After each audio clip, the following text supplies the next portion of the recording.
Good afternoon, everybody. My name is Michael Polowin. I'm the immediate past chair of the Jewish Federation of Ottawa and the chair of our community communications and community relations committee.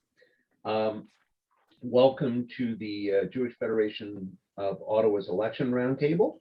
Today we are meeting with 6 candidates for the Liberal Party. Katie Gibbs of Ottawa-Centre, Tyler Watt of Nepean, Shahbaz Syed. Did I get your name properly, Shahbaz? Thank you. Of Kanata-Carleton, Tom Dawson of Carleton, John Fraser, incumbent for Ottawa South. And Steve, forgive me, what riding are you in? Orleans. And Stephen Blatt, incumbent for Orleans. Welcome all of you and thank you for joining us. And thank you to all the members of the community who have or will join us today.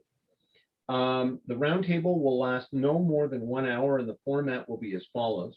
The candidates will each have up to 1 minute for opening remarks. Given that we have 6 candidates, I'm going to ask that your opening remarks and that your answers be relatively brief. With appreciation to our CCRC members, they have prepared questions on issues of concern to the community that they will be posing, and candidates will have an opportunity to answer. For those who are watching, if you have a question for our candidates, please submit them using the chat function to the moderator, and Federation CEO Andrea Friedman will moderate a Q&A. After the Q&A, each candidate will have a brief opportunity for closing remarks. So let's begin with opening remarks. I'm just going to go around based on where people are on my screen. Katie, you first. Sure. Hi, everyone. I'm Katie Gibbs. I'm the Liberal candidate here in Ottawa-Centre. So my background is actually in science. Originally, I've got a PhD in biology from the University of Ottawa. Then I co-founded a not-for-profit organization called Evidence for Democracy that pushes governments to be more evidence-based and transparent. And then I've spent most of the past 2 years at home with 2 young kids during the pandemic, getting very frustrated that we didn't always see evidence-based decision-making from the provincial government. So I decided to run. I think we need more scientists in office.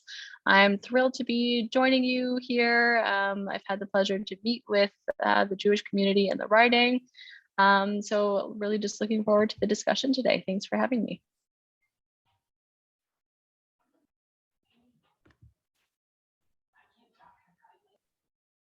Tom, you're next. Hi, I'm Tom Dawson. I'm born and raised in Carleton riding where I'm running. And I also have a science degree, but only got 1 of them compared to Katie's 3. And then I went off and did an MBA at the University of Victoria after that. I worked in high tech for a couple of years and then have been a 20-year public servant, including a few diplomatic postings abroad. And I'm very much looking forward to a discussion about inclusion and what we're going to be talking about later. Thank you. John, you're next.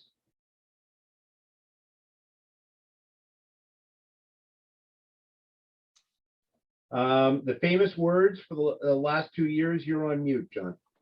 I'm on mute. Yeah, no, I knew as soon as I put myself on mute, I knew I'd forget. So I'm John Fraser. I have served as a member of provincial parliament in Ottawa South for 8 years. And before that, I worked for 14 years in the community office. This is now my office. So I'm here for 2 main reasons. One is I have an office that helps people. I have great people who work for me who want to help people. And I'm very passionate about healthcare. So I've done a lot of work around end-of-life care, around long-term care, and also health. And it's my passion. And there's never a shortage of work to make our healthcare system better. Thanks.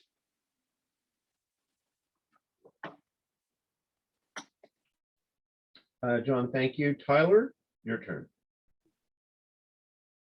Hi, everyone. It's a pleasure to be here with you. My name is Tyler Watt, and I'm the Ontario Liberal Party candidate for the riding of Nepean. I'm also a registered nurse working at the Queensway Carleton, and I decided to run because I want to take my advocacy to the next level for my community and our province. I'm really happy to be here having this discussion with you all, especially because the amount of anti-Semitism that we've been seeing on the rise is especially concerning. Sorry, Tyler, your microphone was fading out, so we weren't hearing you. Okay. Oh, sorry. Can you hear me now? Yeah. Okay, wonderful.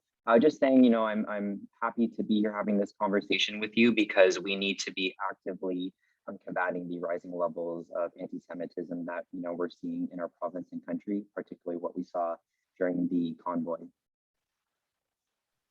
Thank you. Shahbaz? Yeah, I should say good afternoon, everyone. So thank you very much for having me. It's really a pleasure to be talking with all of you.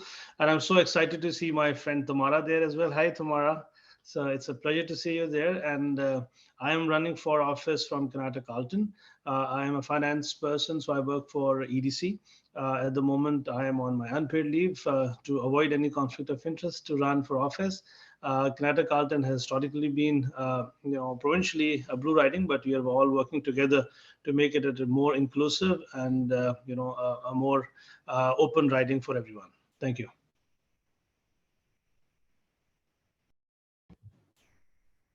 Thank you, Shahbaz. And last but not least, Steve Blatt. Well, thank you, Michael, for hosting this and for everyone for the invitation. My name is Stephen Blais. I'm the MPP for Orleans and was previously a city councillor and school board trustee. Over my years in office, have fought for and secured hundreds of millions of dollars in investment for our community in transportation and recreation and quality of life investments for the residents of Orleans. And want to continue that work at Queen's Park to build the schools that we need, to get the local healthcare that we need in Orleans, and to continue to be a champion for our community.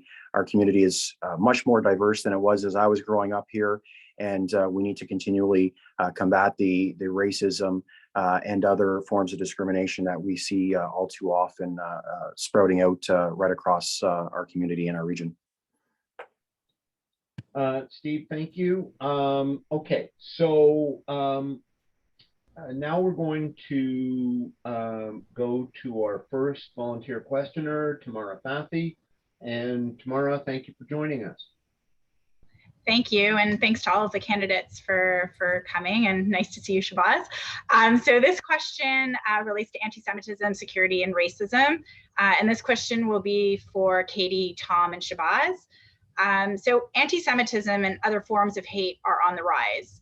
Jewish houses of worship, schools, childcare facilities, and community centers have been vandalized or attacked around the globe, often with deadly consequences.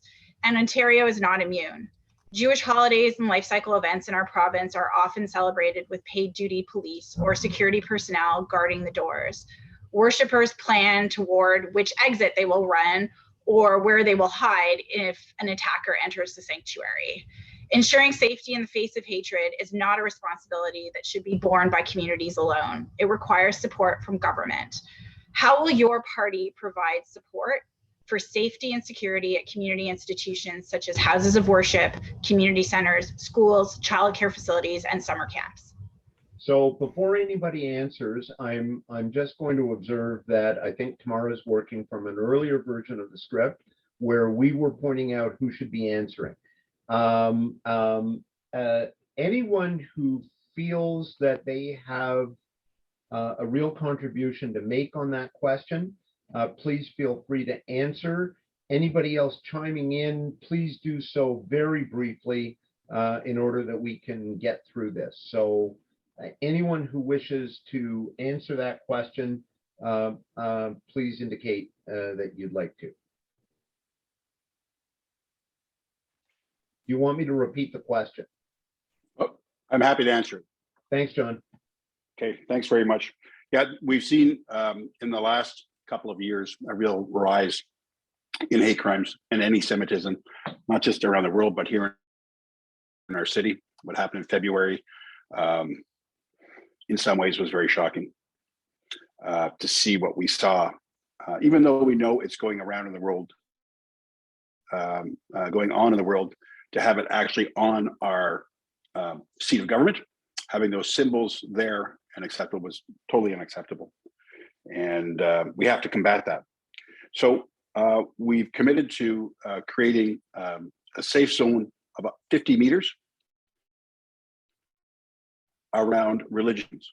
So no forms of protest can occur there. That would be a crime. We have a community development fund for cultural communities. It's a $5 million fund that we are going to establish. We're also going to work with a dedicated Crown attorney unit so that that's dedicated specifically to hate crimes, so they can work with police to identify risks, prosecute those crimes, and also included in our platform is enhanced training for police around anti-Semitism and hate crimes, so they can identify it and try to prevent the kind of things that we've seen happen here in our city, but more importantly, just across the world. Thank you, John. Anybody else want to chime in? I can probably add some context to it as well. I really totally get it. As a part of Muslim community and as a part of visible minority, I have seen these things affecting many segments of societies in Ontario. I'm fully on board, supportive of putting in all measures that could go in place to support our Jewish brothers and sisters feel safe in their places of worship, because this is something which is very important. Okay, thank you. Tamara, your next question, please. Great. Yes, thanks. And apologies. It seems I just looked up in my email. David's note went to my spam account again. Apologies for that. So following on the question, Statistics Canada's latest report on police reported hate crime demonstrated that Jewish Canadians remain the country's most frequently targeted religious minority. Jews are approximately 1% of Canada's population, but were victimized by 62% of hate crimes against religious groups. How will your party provide support, including enhanced training, to identify and respond to anti-Semitism, to improve the capacity of police, Crown attorneys, and judges to address the unique features of hate-motivated crime and extremism?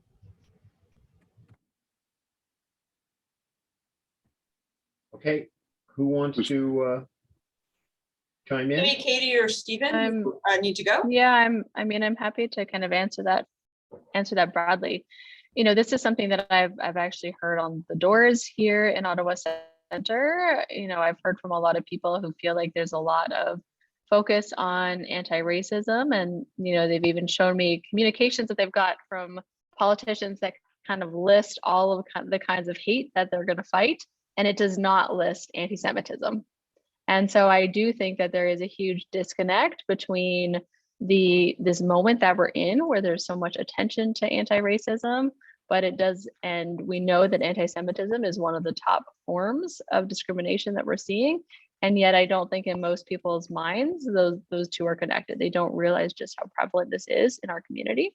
And I actually live right downtown. So, I lived through that occupation in February, and it was incredibly disgusting to see outside of my house and when I was at the park with my kids, to see symbols of hate in our community for such a long period of time.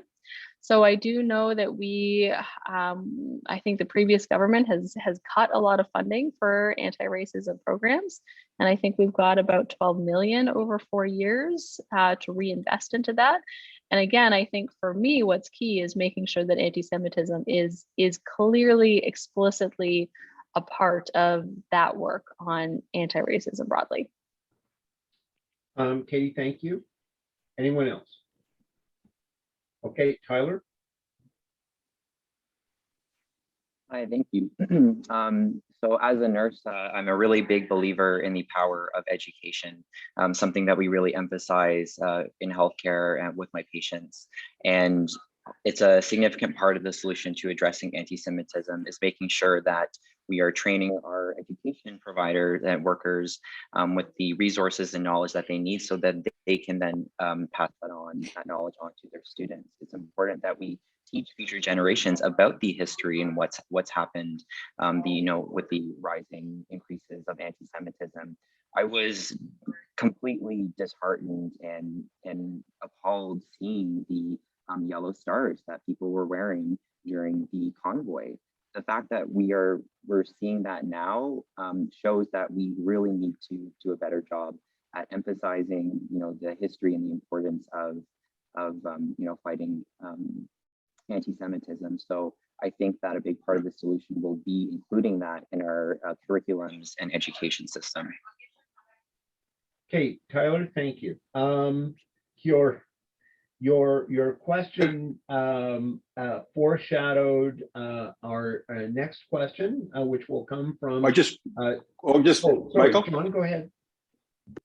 I just wanted to add one thing. So I just want to go back to the dedicated Crown Attorney units to advise police on investigating and prosecuting crimes. The education police committed to extend the period of limitation for human rights complaints in front of the Human Rights Tribunal right now. So I just wanted to add those in as well. Thanks. Thank you. Jonathan. All right, so this is going to be an interesting question, again, not directed to anybody, but Katie, I'm about to give you a great disconnect, and Tyler, I'm giving you an opportunity for education, all right? So that's the prelude to this one. The Holocaust Knowledge and Awareness Survey conducted by Claims Conference demonstrated, get ready for this, 62% of Canadian millennials were not aware that 6 million Jews were killed during the Holocaust. 22% have not even heard of, or they're unsure if they've heard of the Holocaust at all. So the question is, will your party draw on expert research and community input to ensure that anti-Semitism and Holocaust education are systematically integrated with an educational curriculum and anti-racism initiatives? And again, anybody can answer. The short answer is yes. The long answer is, those statistics are staggering.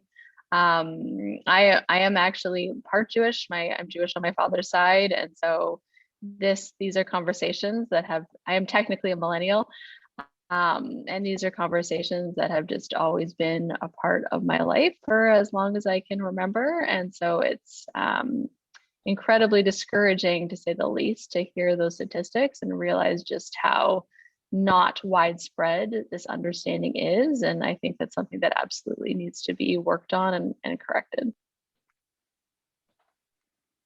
Thank you. Whoops, thank you. Anybody else? I think Stephen's hand is up. Oh, Yes, thank you. sorry. I'm technically a millennial as well at the very beginning of that generation, and those numbers are astonishing and staggering to me. It clearly demonstrates that more effort needs to be made in the education system, and likely starting at an earlier age as well, to ensure that the atrocities that were committed during the Holocaust, the issues that and the anti-Semitism and racism that led to that way of thinking being able to take hold in such an enormous way, that those issues need to be properly addressed as part of the education of our children within the curriculum. And clearly, if those numbers are accurate, then we have not been doing a good enough job as a society in instilling that knowledge and that history in our children, and we need to do better. So I'll just say. Sorry, go ahead, John. The short answer is yes, and of course, building on lived and learned experience and building a curriculum is an important thing to do. But we're also talking about millennials, and so there's a number of things that we have to do around that as a government. Very clearly support Jewish Heritage Month, the efforts of the community to teach and inform people about the Holocaust. Some of the things that we've seen more recently over the last 3 or 4 years. That happened. I'm trying to remember the project that happened about 2 or 3 years ago in communities across Ontario. I can't remember the name of the project. It was here down at the Diocesan Center. The other issue, and I don't have an easy answer for this, but when it's not specifically in our platform, is social media. We have to get a handle on what's happening over the internet, because there are lines that are being crossed on a regular basis, and we would not allow those lines in any other media format. It would be shut down. It's not an easy one, but that's I just on a personal level, I believe that we need to address that, because if we don't address it, it'll be really hard to get a handle on things. And there's too much, there's so much misinformation out there. Thanks.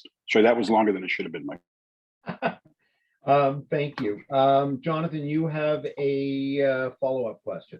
Yeah, I have a follow-up, but I'm gonna go off script just for 2 seconds here. I apologize to Michael and Andrea on this. You're telling us what you're going to do. Let me, on behalf of myself, and Michael, you can say on behalf of the community, we have people in our community who have survived the Shoah, who you could draw upon for any of these campaigns, to talk to students, to be part of educational initiatives. I know personally a few that I can draw upon right now. Michael, I'm not committing the community, but I just thought it's worthwhile to say that we can be there to help. And just as a matter of translation, for those that don't know, Shoah is the Hebrew word for Holocaust. Okay, follow up. So Thank you. follow-up Tom wants to, so maybe we'll give Tom a chance to answer as well. I think he wants to chime in there. Yeah, sorry, Yeah. go ahead. I'm not a millennial, but one of the most impactful moments in high school was when our history teacher, who was Jewish, brought in a Holocaust survivor, and to this day, 30 years later, it's still something that we talk about. Also, there were trips organized to New York for the memorial there, as well as Berlin, and that had such an impact, because at the time everyone said never again, right? And we all hope and we'll take steps to make sure at that level it doesn't happen, but we have to make sure that it doesn't sneak in the way it has been, as was alluded to earlier, through social media, or just by letting people think that it's okay to say these things. So it's important that we take a stand now. Well, Tom, you've kind of started to answer my next question, which is, will your party also commit to including Jewish Ontarians who currently lived experience of anti-Semitism, along with the IHRA definition of anti-Semitism, as a guide in a renewed provincial anti-racism strategy? Just for clarification, the IHRA definition is the International Holocaust Remembrance Association, and that definition has been adopted by order in council of the current government. So if that helps. Yeah. So the very short answer is yes. We supported the government's adoption of the IHRA in 2020, and we'll work with people with lived experience on the ground to develop those programs that we need. It's not something we can't actually do them without people who have that lived experience. Anyone else? I was gonna basically say the same thing, that I think for when you're working on anti-racism of all kinds, that is always, you always want that to be led by the communities who are experience it and who are experiencing anti-Semitism in this case. And so I think listening to those communities, listening to you, would be in the forefront of any of our new work on anti-racism at the provincial level. Absolutely. Okay, thank you. Okay, we'll move on now. Jonathan, thank you for your questions. We're going to move on to a very different topic, and I'll ask our next questioner, Sarah Lynn Levine. Sarah Lynn, thank you for joining us. Thanks, Michael. Hi, everyone. So Jewish Ontarians have worked tirelessly to make Ontario a great province to live in and to grow old in, and they deserve to age in dignity within their communities. Ethnocultural long-term care homes like Hillel Lodge in Ottawa are key parts of Ontario's long-term care and provide seniors with culturally appropriate care. The COVID pandemic has exposed several systemic challenges that are facing long-term care in our province, including the sustainability of culturally appropriate care. So my question is, how will your party safeguard the sustainability and accessibility of culturally appropriate long-term care and ensure admission policies more effectively prioritize culturally appropriate care?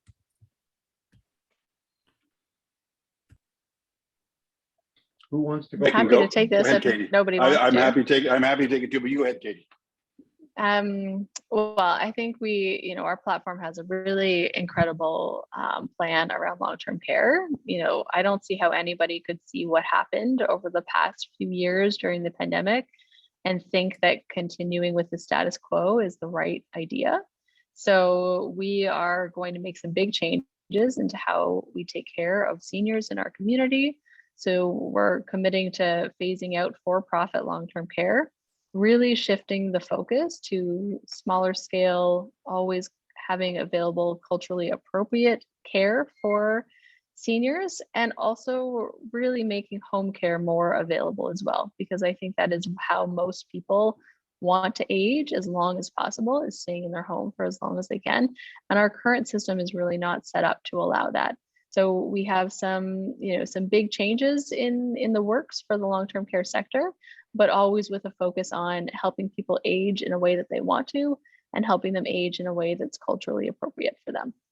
So can I just clarify something with you? Our Hillel Lodge is a not-for-profit, and it is on our what we call the Jewish Community Campus, and it had a relatively stellar record through the pandemic. It's got great administrators, great staff, and thankfully our residents were safe.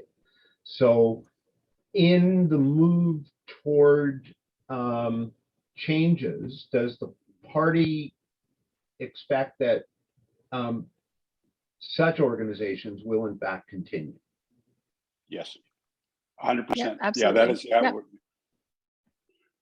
we're leaning into not-for-profit. We don't want to build any more for-profit homes, and we want to take the for-profit back into the system. So I'm pretty familiar with Hillel Lodge because before I became a member, I worked actually with Hillel Lodge, and your brother Jeff, who was like a dog with a bone around getting the 22 beds, which we eventually got done with Rob Cushman. I know, I know. That's good. It got it done, right? That's the thing. Right. You get it done, and I mean Jeff and everybody really pushed that, and it was important that those beds were there for the community, and so and thankfully it got done. As we go forward in not-for-profit long-term care, it's going to be communities that we need to rely on to actually do that. And so we have to make sure they have access to capital, that they have access to, if they need it, governance expertise. And as far as the admissions policies go, I have probably know more than I need to know about those things, but there's always a balancing out of admissions policies that relate to culturally appropriate care and language and spousal reunification. So how do you balance those policies out? And you're always looking at them because conditions change, and you're trying to make them better. So there's nothing specific in our platform about that, other than if you're going to build beds for culturally appropriate care, then you want to use those beds for culturally appropriate care and make sure that you have it right sized. Anyone and else? I will say, well, I'll just add too that, I mean, this is really the fact that your nonprofit center did so well. And we know that that was the case across the province, that the nonprofit long-term care homes did have a much better track record than the for-profit ones. So we're really just learning from the great example like yours and seeing how we can apply that more broadly, because we think every senior deserves to be in a home like that is nonprofit and really just focused on the care. I do need to run. My apologies, everyone. I put my email in the chat, so reach out if there's any more questions for me directly. Okay. Thanks, everyone. Thank you. So Okay. does anybody else Sure. want to go? The other piece I wanted to add in is, go ahead, Tyler. Yeah. You might have. I just wanted to, thank you for bringing up this question, and I'm going to bring it back to nursing and education. But in nursing, we really emphasize the importance of culturally sensitive care. That's how we can provide the most compassionate and quality care that we want to provide. So I think it's really important that we continue, training and teaching healthcare providers, whether it's in the front lines at the hospital or it's in the community at home in long-term care, the different types of cultures and how we can provide that culturally sensitive care to all of our patients. I'm familiar with Hillel Lodge as well. I've had several patients that have been waiting to get into that because they know that they are going to be provided that safe, compassionate care that everyone desperately deserves. So I'm looking forward to fighting for that in government and making sure that we can see that across Nepean and this entire province. Just to add one point on that as well, I think part of our platform also kind of supports the aging of seniors with dignity at their homes also. So even the home care itself will be strengthened in our platform so that the seniors and elders have the choice to age where they feel comfortable. Whether, of course, if they're aging at their home, then they're already at a place where their cultural interests are already aligned and well taken care of. Thank you. Stephen, did you want to add something? Well, I wholeheartedly agree with my colleagues. Ensuring that we can continue with culturally appropriate long-term care is essential for people to be able to age with dignity. As John and Katie both said, we're leaning into the not-for-profit and a public model for the delivery of long-term care, because we believe that if there are profits in long-term care or any part of the medical system, there's only two ways to make a profit. You increase prices or you reduce services, and that has no place anywhere close to our healthcare system or how we treat our parents and grandparents as we try to age with dignity. So completely support the continuation of strong not-for-profit institutions such as Hillel Lodge. Okay. Thank you. The other piece is that we are going to build 15,000 assisted living beds. So there are a number of projects, you have long-term care, but it's for communities to build something that's transition. Because sometimes you end up with people in long-term care who could be served in a place that had was less institutional. And so that's part of our platform as well too. I know that's long-term care, but something I think is really important. Okay, thank you. All right, I'll ask the last question of this segment.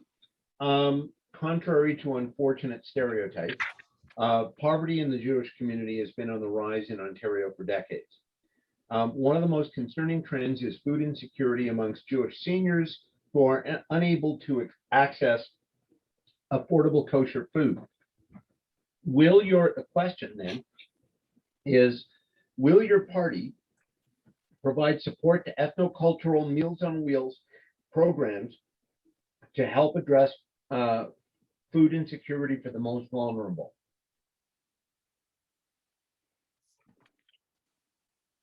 Who wants to take this? Short answer is yes.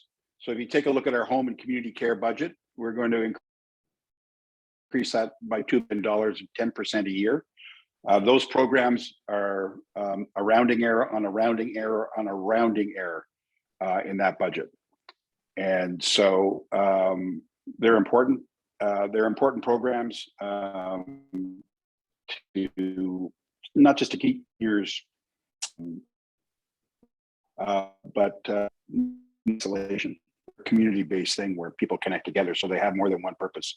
We're taking the provincial portion of the HST as well off of prepared meals under $20, which is at times what people who are older couples or single singles, it's a more affordable way. It's a better way for them to buy groceries. Is actually to buy a prepared meal. So, and then we're increasing the gains by $1,000 a year for those seniors in our communities that are on that. And I think raising the limit for gains to 25 for a single and 50,000 for a couple annually. Thank you. Stephen, you have your hand up? Well, thanks. I was just going to articulate the same points that John made about the sales tax reduction off of prepared foods and the $1,000 increase in support payments for seniors who qualify, to ensure that they have more money in their own pockets and they can properly address the rising cost of living that we're seeing, whether it's in food prices or housing prices and every other aspect of life these days. Thank you. Anyone else? I think if I can also add, the Burger Ride thing as well, because I think that is going to save at least, some amount on the transportation, especially if seniors are using it, although they already have subsidized rates, but at least it will add some dollars to their savings. Okay. Anyone else? Okay. So now what we're going to do, and thank you to our volunteer questioners, we are going to move to the open forum Q&A moderated by our Federation CEO, Andrea Friedman. As a reminder to those watching, please submit your questions in the chat to the moderator, and Andrea will do her best to get to everyone. Andrea? Thank you, Michael, and thank you everyone for making the time to be here today. Our first question is largely about Israel and anti-Semitism sort of linked together. So everybody spoke very eloquently before about anti-Semitism, but largely from the perspective of right-wing anti-Semitism. But it also exists on the left, and this manifests itself quite frequently in the BDS movement. So I'm hoping that each of you will comment on whether or not you support the BDS movement.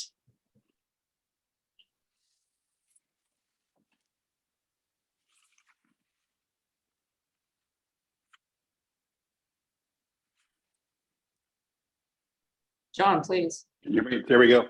I don't support the BDS movement. Thank you.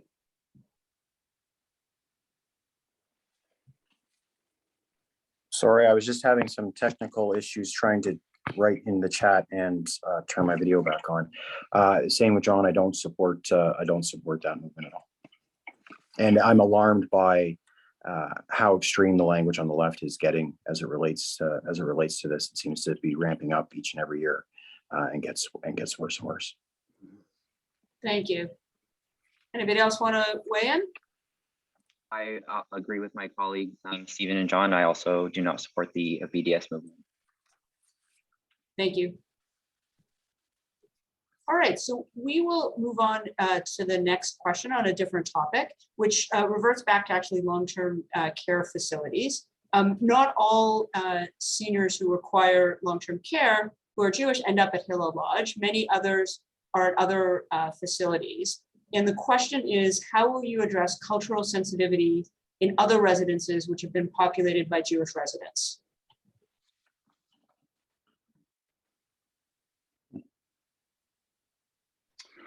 Well, go ahead. Yeah. Okay. So that's a great question, and I think that's why it's important that we are making sure that we're training our healthcare providers and those that are working in any type of long-term care or home care environment, that they have the resources and knowledge to be able to provide that culturally safe care. So making sure that training is mandatory for employers, making sure that that is a part of the education curriculum, in nursing school, for example. So really just making sure that knowledge is available and to all people that are providing that care. Thank you, Tyler. John, did you want to weigh in and add anything? Yeah, it is a real challenge, especially when it comes to language. Because some, in the cases of some some individuals, sorry, pardon me, my phone is buzzing here. They revert back to their first language, and that becomes a real challenge. And so, that's something, that inside community, it's something you have to address inside broader communities in terms of making sure that people who have that situation get to a place where they can get that appropriate language. But also, it's something that has to be solved at a community basis, like in Ottawa, for instance, or in a certain portion of Toronto, because it's hard with admissions to long-term care, because just because of the lack of capacity in the system to actually get people to the places that they have to be. But you have to prioritize people based on their needs, and so they have to be able to move to get the most culturally appropriate care, including language and food. And as I said earlier on, just making sure that it's not an algorithm, but that series of admission policies works so that it can be responsive in that way to people in that situation, to spousal reunification, and make sure that people are a priority. Because it is sometimes, if you're placed in an emergency situation, it's a really unique situation, but the organization and the community has to respond to that, because it's people's quality of life. Thank you for that. Very appreciative of it. John, you'll probably remember this quite well. The previous Liberal government announced funding for Tamir's new Center for Supported Housing for people with developmental disabilities and innovative day programming. And we were disappointed when the current government didn't follow through on that commitment. If elected, will you make this important project a local community priority? 100%. I didn't know that they didn't make good on the commitment. Unfortunately, I didn't know that.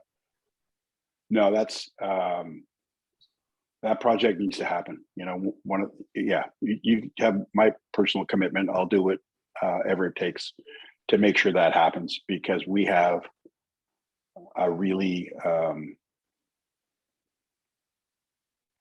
not a great system of helping people with developmental disabilities.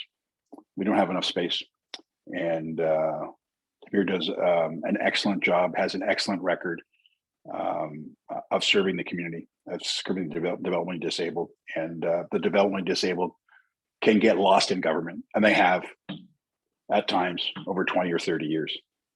And so that's actually really disappointing to me that, and I'm sorry I didn't know that it didn't happen, but I didn't think, I thought that was a no-brainer. I'm surprised and kind of shocked, but anyhow, thanks for letting me know that. No problem. Thank you for the commitment. And Tyler, you wanted to weigh in?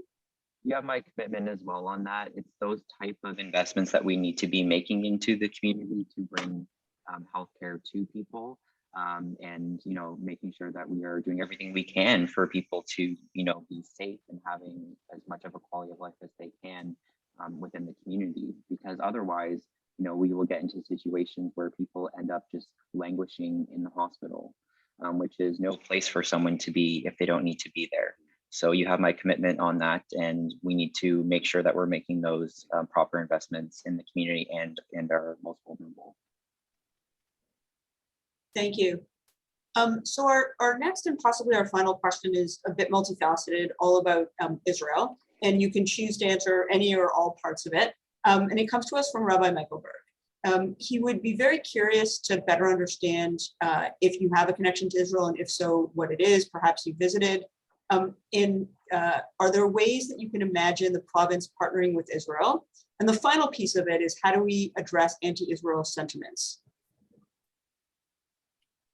Can I speak to that for a moment? Part of it, anyway. Please. I've unfortunately never been, but in my capacity as a diplomat, I've hosted several Israeli diplomats, and several of my colleagues have also gone over to Israel, and that was, I think, probably one of the best things that anyone could ever do, because they come back with eyes wide open and a deeper understanding of what the people and what the country has been through and how it's struggled. They've also come back with the sense of how fortunate we are in Canada that we don't have to constantly worry about security all the time. And those are lessons that I think more people need to know from a firsthand experience.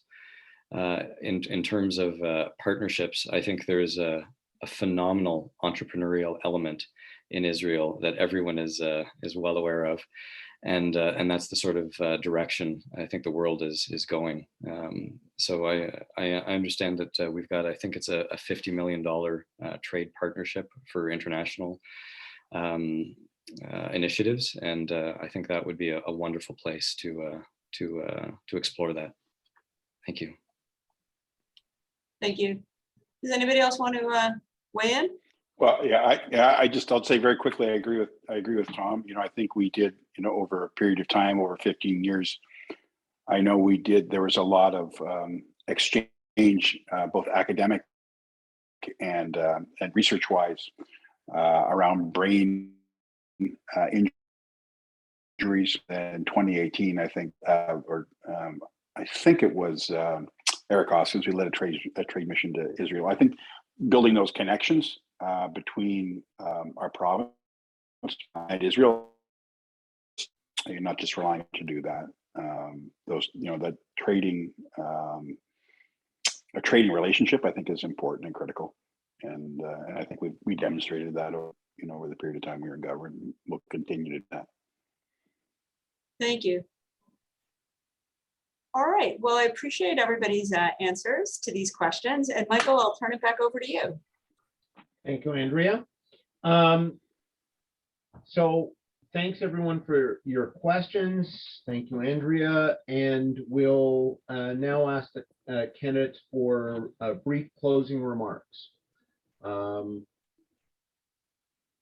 up to a minute. We now have time to do that. So who'd like to go first? Seeing no volunteers, I will appoint them. Tom, how about you? I was just about to put my hand up. You beat me to it. You're not related to Steve Polowin by any chance, are you? He's my brother. Okay, he and my father had several dealings over the years, back in the day when Dad was working. So well, now I'm glad to hear Steve being mentioned because he doesn't usually get mentioned. John already mentioned my brother Jeff, so Steve's the quieter one of the bunch.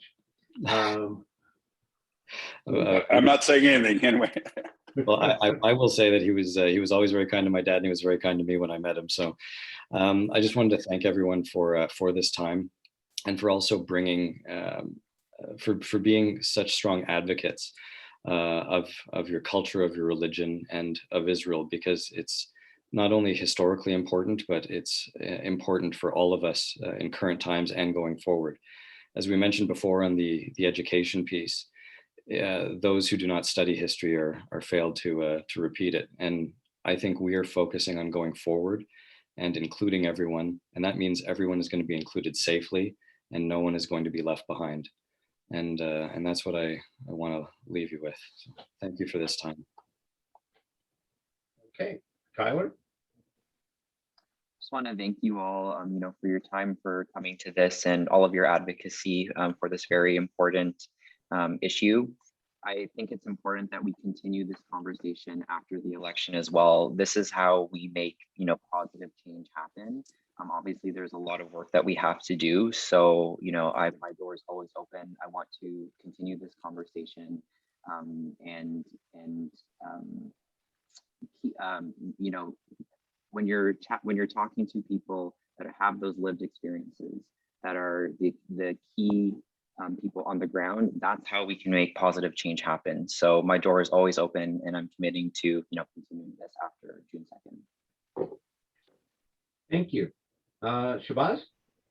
Yeah, so I would like to thank everyone, you know, for giving us this opportunity to learn and also to share, you know, some of our experiences, and also to learn about the issues and concerns that are so very important for our Jewish community. And as I think Tyler said, you know, the dialogue is really important, and going forward, we should have more opportunities to connect and build bridges, and to make sure that everyone, amongst your community feels safe and secure, and we all participate in making Ontario a better place for everyone. Thank you so much for having us. Thank you. John. Thanks very much, Michael. And I just want to say thank you for hosting us and giving us a chance to talk about our platform and our commitment, both as individuals and as candidates. And just want to say, should I have the honor of getting reelected again, I'm here for, I'll be here in whatever role I am to support the community and support individuals that need help. My office is always there, and hopefully be there after June 2nd, but we'll see. And just on another note, and maybe totally inappropriate, I know, Michael, you like to give me a hard time sometimes, but I did really appreciate your comment on Largabaffin, because I felt very strongly that we had to be a welcoming community, and some of the discourse that was happening was just not right. And so I appreciated that, which is like, oh my God. It was just something positive. I was also positive about wishing you well through COVID, John. I just like giving any politician a hard time. Oh no, I don't take any offense, and I've never taken any offense, but it was just it was an important thing to say. I probably lost some votes over in on Sable Ridge, Solera, but I just thought, look, there's a way to figure this out, and folks need to we need to be a welcoming community for everybody. Thank you. And no, I appreciate I'll leave it at that. I just want to say thanks. Okay, my pleasure. Listen, thanks to all of you for joining us. We know it's a hectic time. Anybody gone past 2 pairs of shoes yet? Okay, no. Seeing none. We did have a candidate earlier in the week who said that she was on her 2nd and thought she'd go to her 3rd before we got to June the 2nd. So we know it's hectic. We appreciate you making the time to be with us this morning.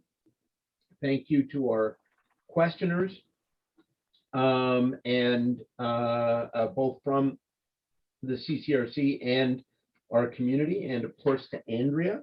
And I know I speak for her when I say that our doors, phone lines, and email addresses are always open. So if there's a question that we can help you with, we're pleased to do it. So have a good day, everybody. Good luck on the campaign, and you're into the home stretch. Thanks a lot, Michael. Thank you all. And Thank you. Take care. Thank Have a you. good day. Bye.